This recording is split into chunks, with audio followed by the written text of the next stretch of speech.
La entrada de los musulmanes en la península significa la pérdida de la unidad política y religiosa del reino visigodo. El territorio del norte peninsular se fragmenta en diferentes reinos y condados cristianos que se enfrentan entre sí y luchan contra el Islam. En el norte, además de la población autóctona integrada por los descendientes de los antiguos astures, cántabros y vascones, llegan parte de las élites visigodas que huyen de la presencia musulmana. Son la semilla del futuro reino astur-leonés, que constituye el primer núcleo de resistencia cristiana al Islam. La actividad repobladora de los reyes astures en el Valle del Duero configurará una tierra fronteriza dividida en diferentes condados. Los condados castellanos, germen de la futura Castilla. Mientras, en los Pirineos se formarán núcleos más o menos autónomos que pronto quedarán comprimidos entre dos grandes poderes, el Imperio Franco, gobernado por la dinastía carolingia, y el Emirato Cordobés. Son el Reino de Pamplona, que dará origen a Navarra, los condados de Aragón y Ribagorza, y los condados catalanes, que con el tiempo quedarán bajo la hegemonía de Barcelona. La formación de los reinos cristianos y la evolución de sus fronteras están profundamente condicionadas al hecho de que se trata de reinos patrimoniales. Durante la Alta Edad Media, la península es un territorio en el que coexisten tres religiones monoteístas: la musulmana, la cristiana y la judía. La creciente fortaleza de los reinos cristianos y la debilidad de las taifas musulmanas provocarán que con el paso del tiempo los reinos cristianos comiencen a forjar una identidad cultural propia, de la que dan fe los primeros textos en lengua romance o las construcciones religiosas y civiles.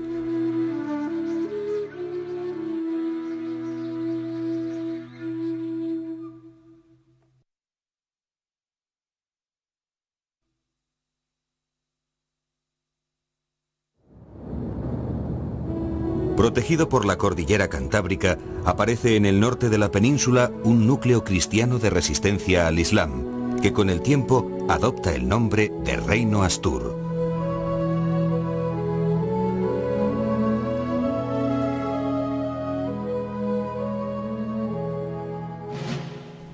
El primer episodio conocido de esta resistencia cristiana se produce en Covadonga alrededor de 722. Un mero encuentro entre un clan astur y una patrulla musulmana es descrito como simple escaramuza sin la menor trascendencia por los cronistas musulmanes. Por el contrario, en las crónicas cristianas posteriores se convierte en una batalla mítica, la batalla de Covadonga. Hay que destacar dos cosas. Primero, la magnitud del acontecimiento, como si hubiera sido no una pequeña escaramuza, sino una gran batalla. Y segundo, el aspecto sobrenatural que hay en la misma. La intervención de la Virgen, en fin, todo lo que lleva consigo, todo esto, porque lo que se pretende transmitir a la gente es la conciencia de que se trata de un juicio de Dios.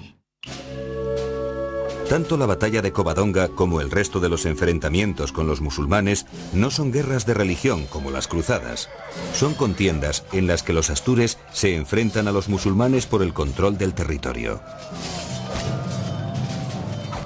El mítico Don Pelayo es uno de los personajes más conocidos de la élite visigoda que ejercía funciones de mando entre los astures. Es el primer rey de la monarquía. A fines del siglo IX, es decir, más de 150 años después de esos hechos iniciales del Reino de Asturias, se redactan probablemente en Oviedo unas crónicas que son, digamos, la historia oficial del Reino de Asturias. Esos orígenes están contaminados de una fantasía desbordante. Se trata de ennoblecer la propia persona de Pelayo, de magnificar los hechos de Covadonga y sobre todo de entroncar ese momento inicial del Reino de Asturias con la extinta monarquía visigoda. ¿Por qué? Bueno, porque esto era dar una legitimidad a la nueva monarquía asturiana, haciéndola continuadora y depositaria de la tradición visigoda. Con el paso del tiempo, el pequeño núcleo asturiano extiende su control sobre las costas de Cantabria, Asturias y el norte de Galicia.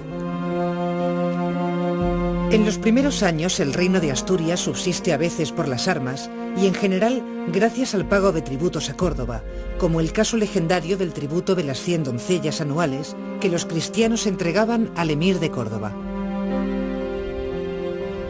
Pero durante los reinados de Alfonso I y Alfonso II, el reino conoce una fuerte expansión con las conquistas de Coimbra, Zamora, Toro, Simancas y León. Los reyes asturianos justifican sus campañas hacia el sur, presentándose como herederos del reino visigodo.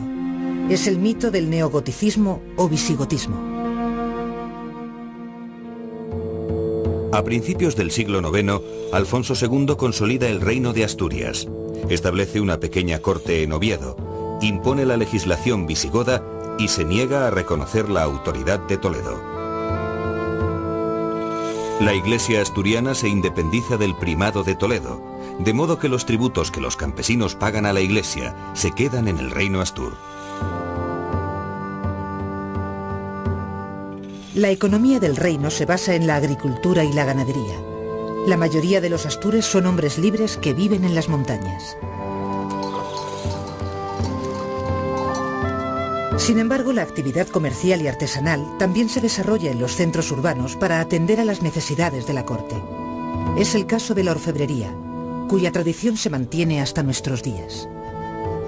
La elaboración de una aureola es un proceso costoso que hoy se realiza con las mismas técnicas y dedicación que en el siglo IX.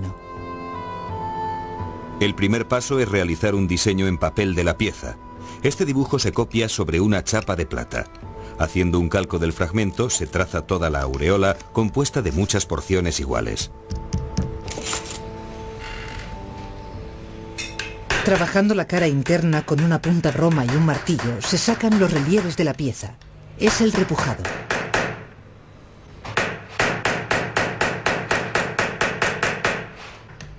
Para que la chapa no se abolle con los golpes, se cubre con pez, una mezcla de escayola, resina y aceite que al calentarse se vuelve maleable. El cincelado consiste en modelar la hoja y los adornos, dándole la forma final. Se realiza en la cara externa con martillo y cincel. La chapa se protege también con pez. Este proceso puede costar hasta 60 horas. El platero recorta el dibujo de la chapa y cala los huecos con la segueta. Para ello se necesitan más de 30 horas. El último paso consiste en pulir la aureola y generalmente darle un baño de oro.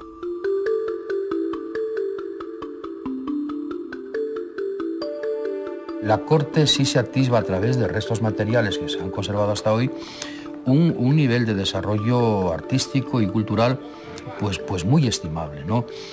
Aquí hay una población de clérigos, la propia corte del monarca, los propios monarcas son monarcas letrados, que echan por tierra un poco el tópico de una corte más o menos bárbara, ¿no? Cualquiera que se aproxime hoy, por ejemplo, a Santullano, de la época de Alfonso II, que se aproxima a los monumentos ramirenses, que contemple la Cruz de los Ángeles o la Cruz de la Victoria o la Caja de las Ágatas, se dará cuenta de que estamos en presencia de una sociedad que es capaz de desarrollar la existencia de unas minorías cultas, rectoras de esa sociedad.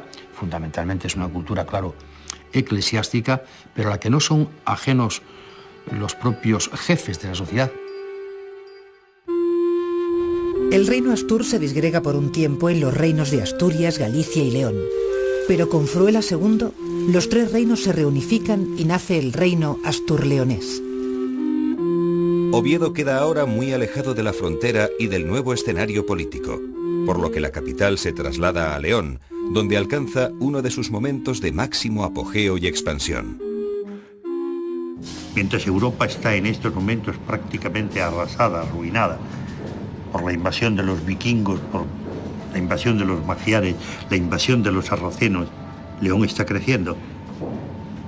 No solo no se repliega, está creciendo.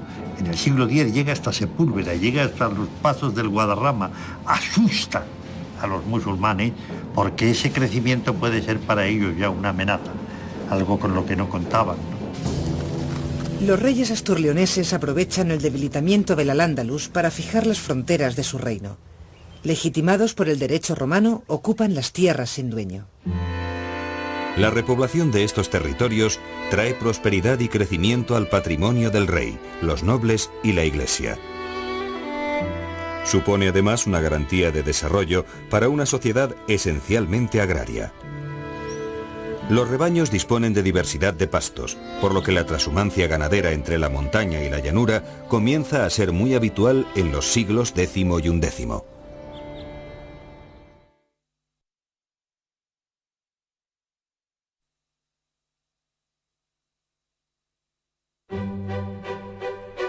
Los condados catalanes, el condado de Aragón y el reino de Pamplona nacen vinculados a los intereses de la dinastía carolingia, que ven en ellos una barrera para proteger al imperio franco de los ataques de los musulmanes. Bajo la tutela de los reyes francos, el condado de Aragón es gobernado por dinastías condales que con el paso del tiempo se van alejando de la influencia franca y se acercan al núcleo navarro. La aristocracia navarra consigue crear muy pronto su propio reino. Tras el gobierno de la familia Arista, se alza como rey de Pamplona Sancho Garcés I, fundador de la dinastía Jimena. En los condados catalanes, la fragmentación coexiste con una tendencia a la unidad, encabezada por los condes de Barcelona. Al sur de los Pirineos, en tierras de la Cataluña actual, los francos establecen una frontera formada por varios condados. Es la llamada Marca Hispánica. Los condes catalanes eran vasallos directos de los reyes francos. Lo que ocurre que el imperio carolingio, después de la muerte de Carlomagno, comenzó un proceso de desintegración. Terminó por dividirse, por fragmentarse. Y paralelamente se estaba fortaleciendo el poder de los grandes señores, digamos, feudales. La sociedad feudal estaba gestándose. Guifredo el Velloso, conde de Barcelona, es el origen de la dinastía condal que gobernará Barcelona y más tarde la corona de Aragón hasta el siglo XV.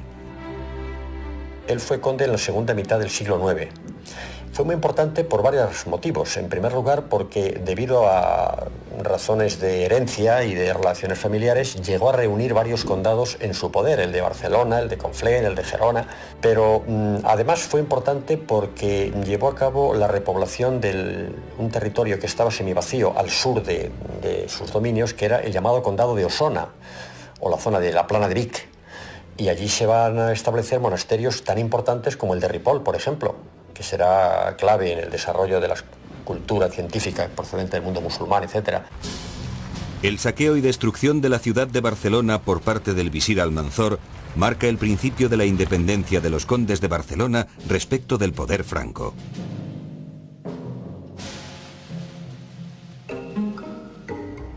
Los aragoneses y los navarros rompen muy pronto su relación con los musulmanes al negarse a pagar impuestos al Emirato de Córdoba. La proximidad entre ambos territorios favorece que el condado aragonés termine por unirse al Reino de Navarra. En el primer tercio del siglo XI, Navarra ejerce una gran influencia en los restantes territorios cristianos. Sancho III, el Mayor, llega a gobernar varios estados cristianos, por lo que se titula Rey de las Españas. Incorpora al Reino de Navarra el Condado de Castilla, Aragón, los condados de Sobrarbe y Ribagorza, y además consigue el vasallaje del Conde de Barcelona. Al morir, sus hijos se reparten la herencia, de modo que el viejo Reino de Navarra y los nuevos reinos de Castilla y Aragón se separan. Nacen tres reinos diferenciados.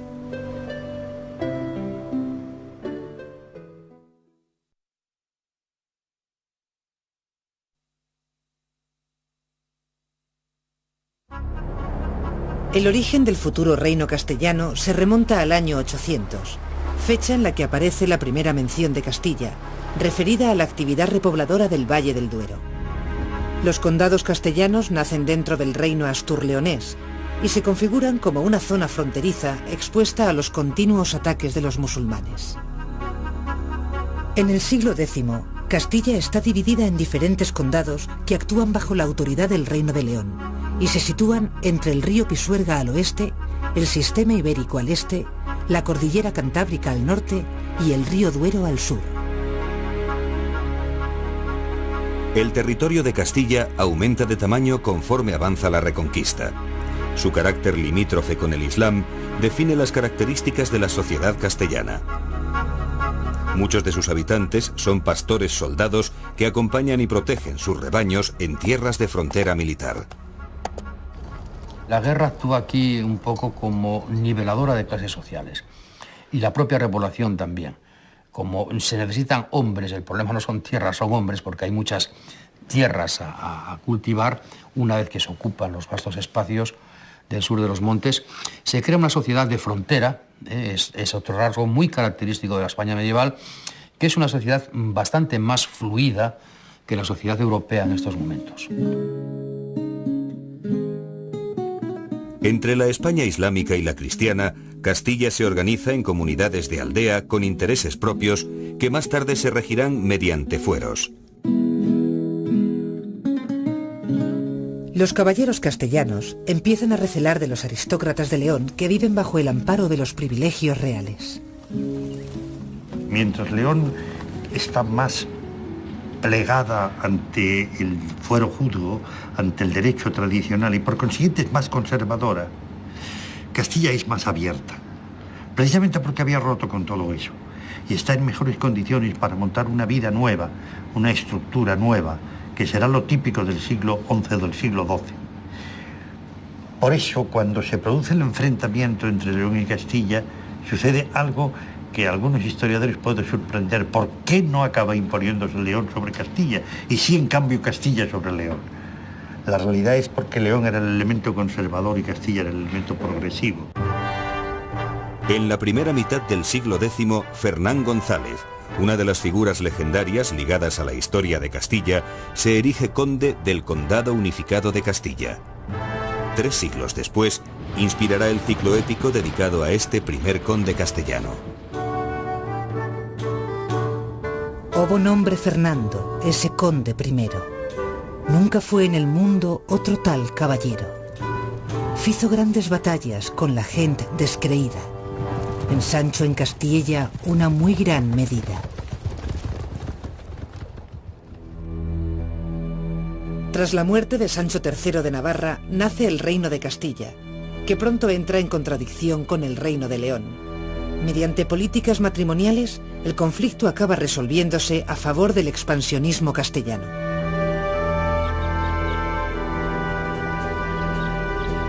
Con la incorporación de León, Castilla pasa a ser la principal potencia cristiana de la península.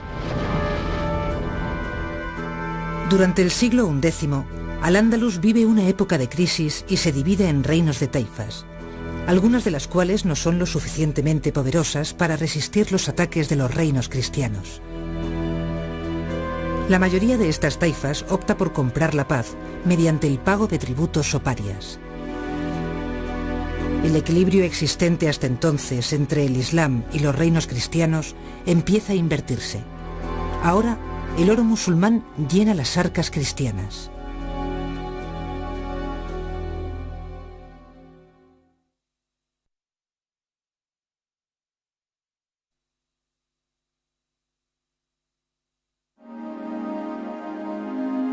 El descubrimiento de la supuesta tumba del apóstol Santiago rompe el aislamiento de los reinos cristianos con el resto de Europa.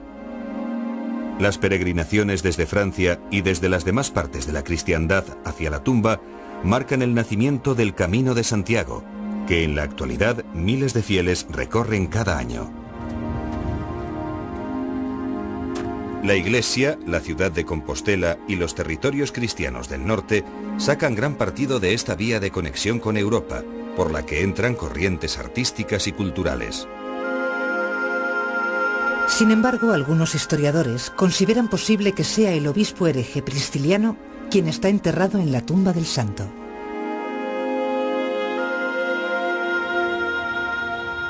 El desarrollo del Camino de Santiago es paralelo al esplendor de la arquitectura asturiana.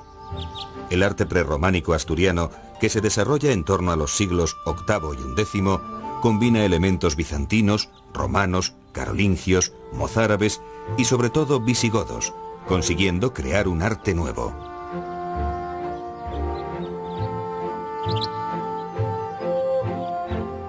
Las edificaciones prerrománicas emplean técnicas arquitectónicas que permiten una gran altura a sus construcciones.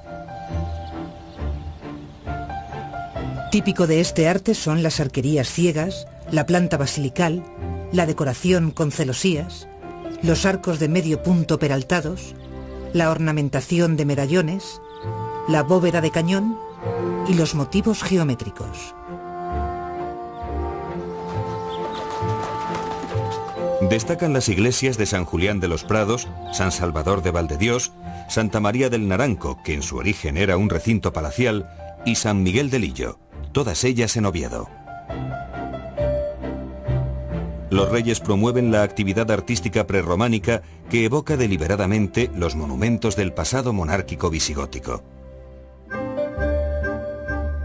A pesar del aislamiento de la región, debido a su relieve accidentado, este arte precursor del románico es de clara influencia europea.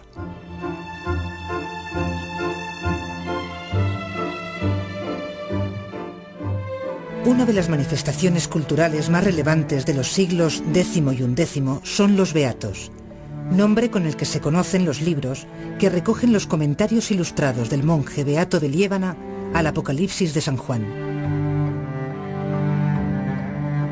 Sus ilustraciones miniadas destacan por la belleza y la extraordinaria riqueza de color, así como por las atrevidas y fantásticas imágenes en las que aparecen escenas de la vida cotidiana del campesino y de la llegada del fin del mundo.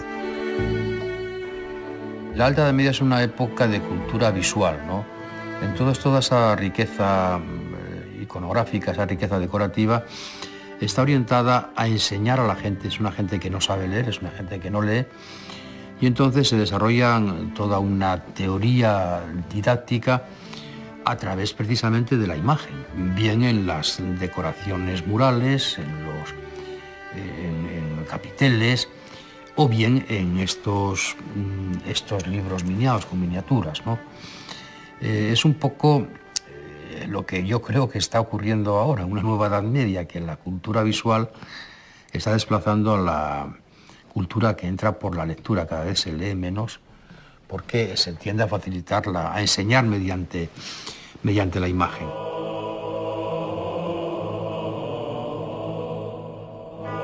El desarrollo de los Beatos está relacionado con las creencias milenaristas que cuentan, según el capítulo 20 del Apocalipsis, que Cristo encierra a Satanás en el abismo durante 1000 años. Por lo que en el mundo reinará la paz, la bondad y el sosiego. Después de 1000 años, Satanás será liberado para luchar contra los elegidos. Dios vencerá enviando fuego desde el cielo. Será el día del juicio final.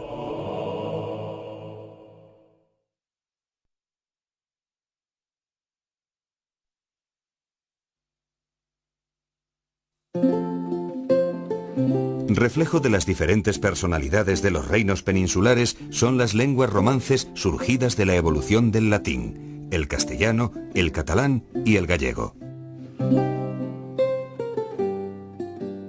Las lenguas vulgares nacen de la corrupción del latín y entonces se convierten en un sermo vulgaris, que al principio se diferencian muy poco. Cuando un trovador occitánico llega a Burgos, a nadie se le ocurre ponerle un traductor. Todo el mundo entiende perfectamente lo que está diciendo. Cuando un poeta gallego canta en la corte de Alfonso X, tampoco necesita traductor. Las diferencias al principio son muy pequeñas. En el siglo X aparecen los primeros textos escritos en castellano. Son las glosas emilianenses y silenses, pequeños comentarios en lengua castellana, la lengua vulgar, a fragmentos de textos latinos de difícil comprensión.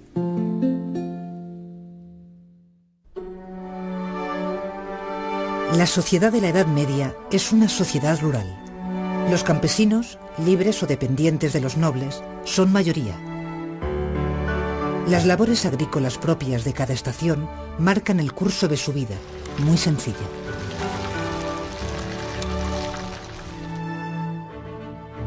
Con frecuencia las aldeas de campesinos nacen al amparo de una iglesia o castillo. Las viviendas son chozas de tamaño reducido que están construidas con madera, adobe y piedras. Su techo está cubierto con paja, como el de las payozas que hoy se siguen viendo en algunas zonas leonesas. Alrededor de la casa suele haber un huerto donde cultivan hortalizas y legumbres para el propio consumo. Cerca de las chozas suele haber hórreos, graneros de madera o piedra, construidos sobre 4 pilares que aíslan el grano de la humedad y los animales. Los pastores, en régimen de transhumancia, viven en las montañas donde elaboran sus propios alimentos, como el caso del queso de Cabrales. A los pies de los picos de Europa se encuentra la zona de producción de este queso. La naturaleza calcárea de estas montañas favorece la creación de numerosas cuevas, lugar natural de maduración del queso. De consumo familiar, el queso de Cabrales se sigue elaborando de la misma manera que hace 10 siglos.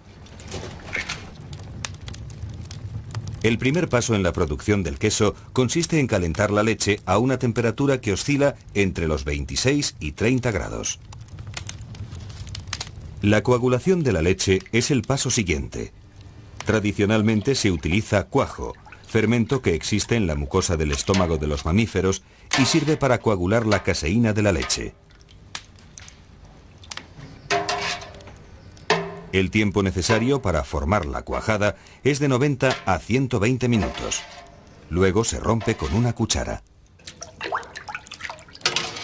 El desuerado de la cuajada es un trabajo lento y delicado. Poco a poco se voltea con la cuchara, a la vez que se extrae el suero con ligeras presiones.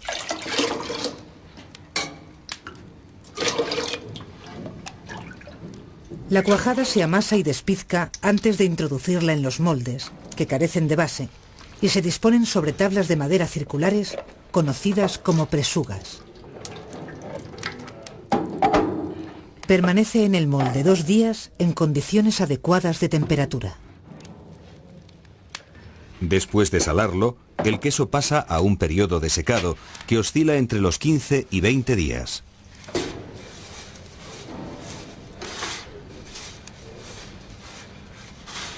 Más tarde, en las cuevas de maduración, el queso fermenta durante 2 o 4 meses. En estas cuevas existe un microclima y una ventilación natural que facilitan el desarrollo y la propagación de las esporas del moho penicillium, propias del queso de Cabrales.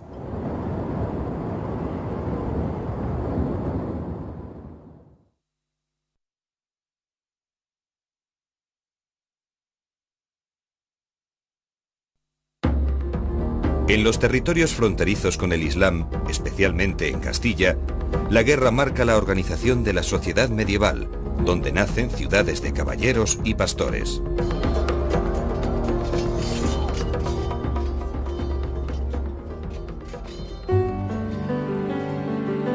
Sin embargo, en las amplias zonas de retaguardia, donde no existe un enemigo que acecha, la economía agrícola cada vez más pujante y la vía que abre el Camino de Santiago dan vida a pequeños núcleos urbanos que serán el centro de una incipiente actividad comercial.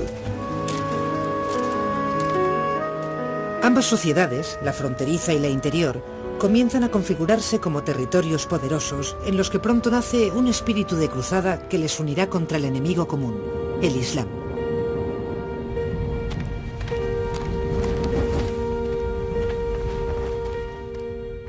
Es otro rasgo muy característico de la España medieval, que es una sociedad bastante más fluida que la sociedad europea en estos momentos.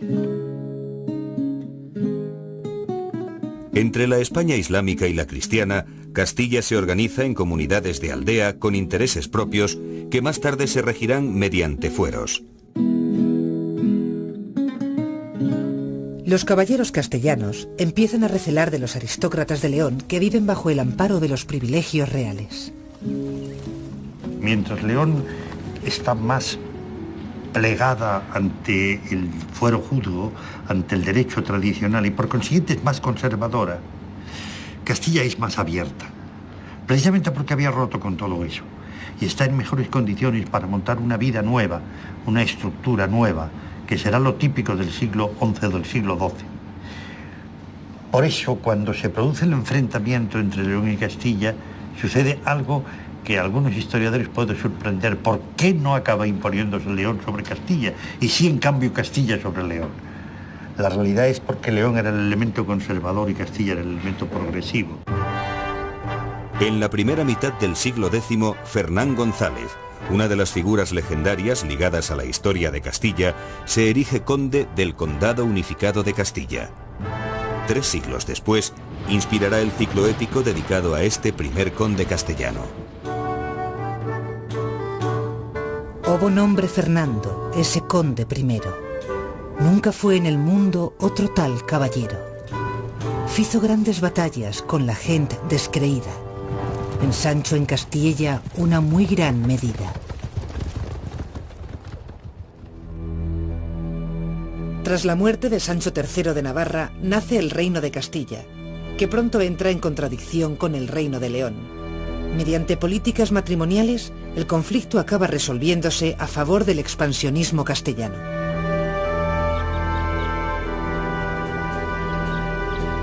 Con la incorporación de León, Castilla pasa a ser la principal potencia cristiana de la península. Durante el siglo XI, Al-Ándalus vive una época de crisis y se divide en reinos de taifas, algunas de las cuales no son lo suficientemente poderosas para resistir los ataques de los reinos cristianos. La mayoría de estas taifas opta por comprar la paz mediante el pago de tributos o parias. El equilibrio existente hasta entonces entre el Islam y los reinos cristianos empieza a invertirse. Ahora, el oro musulmán llena las arcas cristianas.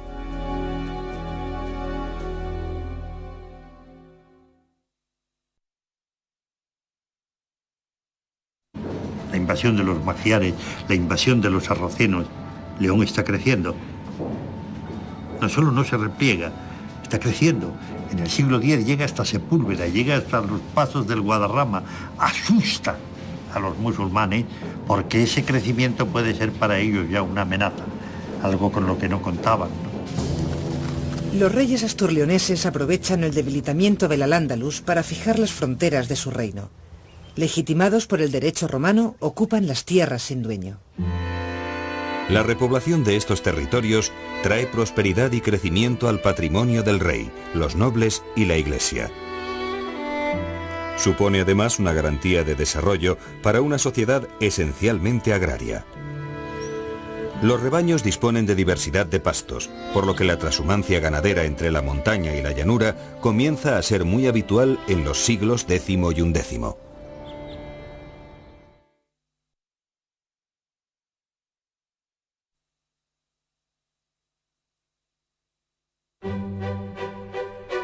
Los condados catalanes, el condado de Aragón y el reino de Pamplona nacen vinculados a los intereses de la dinastía carolingia, que ven en ellos una barrera para proteger al imperio franco de los ataques de los musulmanes. Bajo la tutela de los reyes francos, el condado de Aragón es gobernado por dinastías condales que con el paso del tiempo se van alejando de la influencia franca y se acercan al núcleo navarro. La aristocracia navarra consigue crear muy pronto su propio reino. Tras el gobierno de la familia Arista, se alza como rey de Pamplona Sancho Garcés I, fundador de la dinastía Jimena. En los condados catalanes, la fragmentación coexiste con una tendencia a la unidad, encabezada por los condes de Barcelona. Al sur de los Pirineos, en tierras de la Cataluña actual, los francos establecen una frontera formada por varios condados. Es la llamada Marca Hispánica. Los condes catalanes eran vasallos directos de los reyes francos. Lo que ocurre que el imperio carolingio, después de la muerte de Carlomagno, comenzó un proceso de desintegración. Terminó por dividirse, por fragmentarse. Y paralelamente se estaba fortaleciendo el poder de los grandes señores, digamos, feudales. La sociedad feudal estaba gestándose. Guifredo el Velloso, conde de Barcelona, es el origen de la dinastía condal que gobernará Barcelona y más tarde la corona de Aragón hasta el siglo XV. Él fue conde en la segunda mitad del siglo IX. Fue muy importante por varios motivos. En primer lugar, porque debido a razones de herencia y de relaciones familiares... Son hombres libres que viven en las montañas. Sin embargo, la actividad comercial y artesanal también se desarrolla en los centros urbanos para atender a las necesidades de la corte. Es el caso de la orfebrería, cuya tradición se mantiene hasta nuestros días. La elaboración de una aureola es un proceso costoso que hoy se realiza con las mismas técnicas y dedicación que en el siglo IX. El primer paso es realizar un diseño en papel de la pieza. Este dibujo se copia sobre una chapa de plata. Haciendo un calco del fragmento, se traza toda la aureola compuesta de muchas porciones iguales. Trabajando la cara interna con una punta roma y un martillo, se sacan los relieves de la pieza. Es el repujado.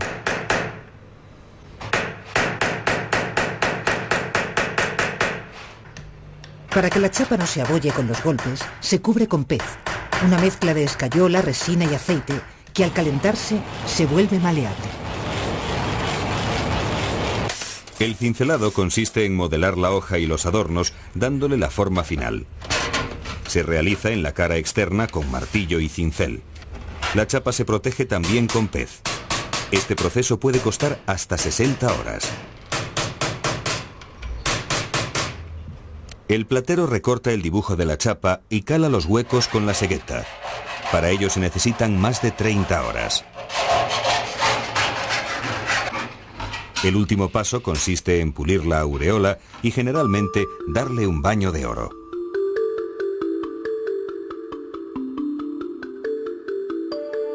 La corte sí se atisba a través de restos materiales que se han conservado hasta hoy un nivel de desarrollo artístico y cultural pues muy estimable, ¿no? Aquí hay una población de clérigos, la propia corte del monarca, los propios monarcas son monarcas letrados, que echan por tierra un poco el tópico de una corte más o menos bárbara, ¿no? Cualquiera que se aproxime hoy, por ejemplo, a Santullano, de la época de Alfonso II, que se aproxima a los monumentos ramirenses, que contemple la Cruz de los Ángeles o la Cruz de la Victoria o la Caja de las Ágatas, se dará cuenta de que estamos en presencia de una sociedad que es capaz de desarrollar la existencia de unas minorías cultas, rectoras de esa sociedad. Fundamentalmente es una cultura, claro, eclesiástica, pero a la que no son ajenos los propios jefes de la sociedad. El reino Astur se disgrega por un tiempo en los reinos de Asturias, Galicia y León. Pero con Fruela II, los tres reinos se reunifican y nace el reino astur-leonés. Oviedo. Las edificaciones prerrománicas emplean técnicas arquitectónicas que permiten una gran altura a sus construcciones. Típico de este arte son las arquerías ciegas, la planta basilical, la decoración con celosías, los arcos de medio punto peraltados, la ornamentación de medallones, la bóveda de cañón y los motivos geométricos. Destacan las iglesias de San Julián de los Prados, San Salvador de Valdedios, Santa María del Naranco, que en su origen era un recinto palacial, y San Miguel de Lillo, todas ellas en Oviedo. Los reyes promueven la actividad artística prerrománica que evoca deliberadamente los monumentos del pasado monárquico visigótico. A pesar del aislamiento de la región, debido a su relieve accidentado, este arte precursor del románico es de clara influencia europea.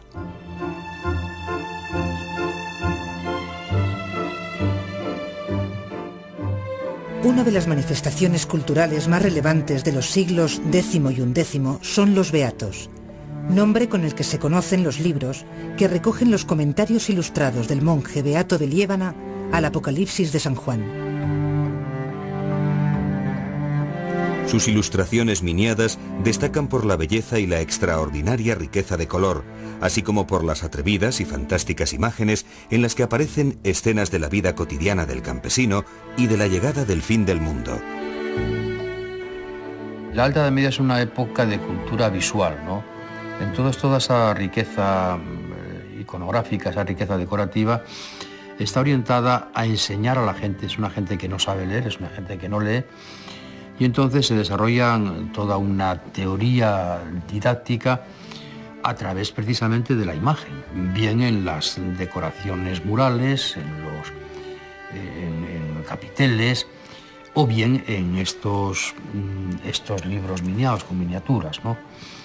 Es un poco lo que yo creo que está ocurriendo ahora, una nueva Edad Media, que la cultura visual está desplazando a la cultura que entra por la lectura. Cada vez se lee menos porque se tiende a facilitarla, a enseñar mediante la imagen.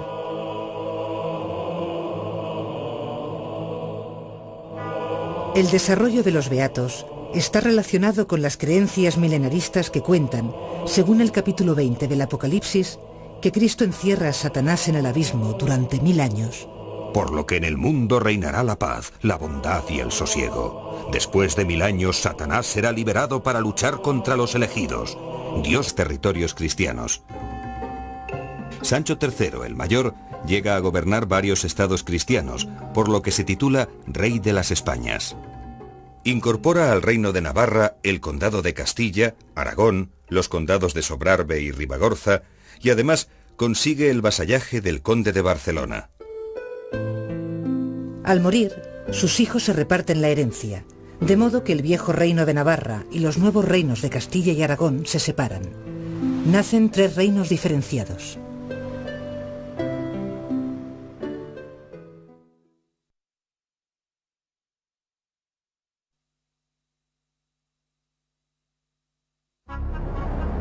El origen del futuro reino castellano se remonta al año 800, fecha en la que aparece la primera mención de Castilla, referida a la actividad repobladora del Valle del Duero. Los condados castellanos nacen dentro del reino astur-leonés y se configuran como una zona fronteriza expuesta a los continuos ataques de los musulmanes. En el siglo X, Castilla está dividida en diferentes condados que actúan bajo la autoridad del Reino de León y se sitúan entre el río Pisuerga al oeste, el sistema ibérico al este, la cordillera cantábrica al norte y el río Duero al sur. El territorio de Castilla aumenta de tamaño conforme avanza la Reconquista. Su carácter limítrofe con el Islam define las características de la sociedad castellana. Muchos de sus habitantes son pastores soldados que acompañan y protegen sus rebaños en tierras de frontera militar. La guerra actúa aquí un poco como niveladora de clases sociales y la propia repoblación también. Como se necesitan hombres, el problema no son tierras, son hombres, porque hay muchas tierras a cultivar. Una vez que se ocupan los vastos espacios del sur de los montes, se crea una sociedad de frontera, es otro rasgo muy característico de la España medieval, que es una sociedad bastante más fluida que la sociedad europea en estos momentos. Entre la España islámica y la cristiana, Castilla se organiza en comunidades de aldea con intereses propios que más tarde se regirán mediante fueros. Los caballeros castellanos empiezan a recelar de los aristócratas de León que viven bajo el amparo de los privilegios reales. Mientras León está más plegada ante el fuero juzgo, ante el derecho tradicional y por consiguiente es más conservadora, Castilla es más abierta, precisamente porque había roto con todo eso y está en mejores condiciones para montar una vida nueva, una estructura nueva, que será lo típico del siglo XI o del siglo XII. Por eso cuando... Y San Miguel de Lillo, todas ellas en Oviedo. Los reyes promueven la actividad artística prerrománica que evoca deliberadamente los monumentos del pasado monárquico visigótico. A pesar del aislamiento de la región, debido a su relieve accidentado, este arte precursor del románico es de clara influencia europea.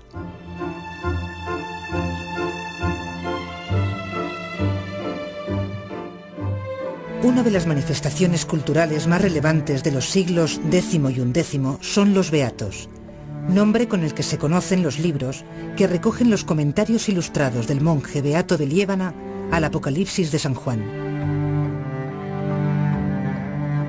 Sus ilustraciones miniadas destacan por la belleza y la extraordinaria riqueza de color, así como por las atrevidas y fantásticas imágenes en las que aparecen escenas de la vida cotidiana del campesino y de la llegada del fin del mundo. La Alta Edad Media es una época de cultura visual, ¿no? Entonces toda esa riqueza iconográfica, esa riqueza decorativa, está orientada a enseñar a la gente. Es una gente que no sabe leer, es una gente que no lee, y entonces se desarrolla toda una teoría didáctica a través precisamente de la imagen, bien en las decoraciones murales, en capiteles, o bien en estos libros miniados con miniaturas, ¿no? Es un poco lo que yo creo que está ocurriendo ahora, una nueva Edad Media, que la cultura visual está desplazando a la cultura que entra por la lectura. Cada vez se lee menos porque se tiende a facilitarla, a enseñar mediante la imagen.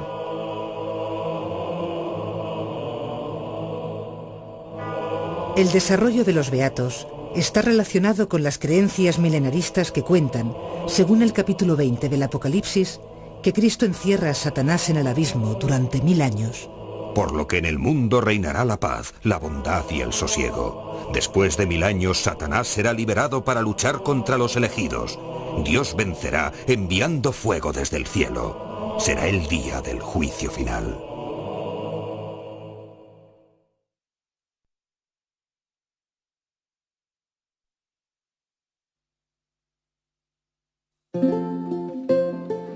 Reflejo de las diferentes personalidades de los reinos peninsulares son las lenguas romances surgidas de la evolución del latín, el castellano, el catalán y el gallego.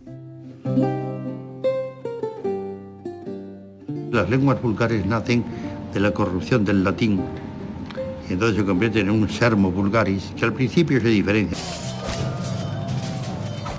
El mítico Don Pelayo es uno de los personajes más conocidos de la élite visigoda que ejercía funciones de mando entre los astures. Es el primer rey de la monarquía. A fines del siglo IX, es decir, más de 150 años después de esos hechos iniciales del Reino de Asturias, se redactan probablemente en Oviedo unas crónicas que son, digamos, la historia oficial del Reino de Asturias. Esos orígenes están contaminados de una fantasía desbordante. Se trata de ennoblecer la propia persona de Pelayo, de magnificar los hechos de Covadonga y sobre todo de entroncar ese momento inicial del Reino de Asturias con la extinta monarquía visigoda. ¿Por qué? Bueno, porque esto era dar una legitimidad a la nueva monarquía asturiana, haciéndola continuadora y depositaria de la tradición visigoda. Con el paso del tiempo, el pequeño núcleo asturiano extiende su control sobre las costas de Cantabria, Asturias y el norte de Galicia. En los primeros años, el reino de Asturias subsiste a veces por las armas y en general gracias al pago de tributos a Córdoba, como el caso legendario del tributo de las 100 doncellas anuales que los cristianos entregaban al emir de Córdoba. Pero durante los reinados de Alfonso I y Alfonso II, el reino conoce una fuerte expansión con las conquistas de Coimbra, Zamora, Toro, Simancas y León. Los reyes asturianos justifican sus campañas hacia el sur, presentándose como herederos del reino visigodo. Es el mito del neogoticismo o visigotismo. A principios del siglo IX, Alfonso II consolida el reino de Asturias. Establece una pequeña corte en Oviedo, impone la legislación visigoda y se niega a reconocer la autoridad de Toledo. La Iglesia asturiana se independiza del primado de Toledo, de modo que los tributos que los campesinos pagan a la Iglesia se quedan en el reino astur. La economía del reino se basa en la agricultura y la ganadería. La mayoría de los astures son hombres libres que viven en las montañas. Sin embargo, la actividad comercial y artesanal también se desarrolla en los centros urbanos para atender a las necesidades de la corte. Es el caso de la orfebrería, cuya tradición se mantiene hasta nuestros días. La elaboración de una aureola es un proceso costoso que hoy se realiza con las mismas técnicas y dedicación que en el siglo IX. El primer paso es realizar un diseño en papel de la pieza. Este dibujo se copia sobre una chapa de plata. Haciendo un calco del fragmento, se traza toda la aureola compuesta de muchas porciones.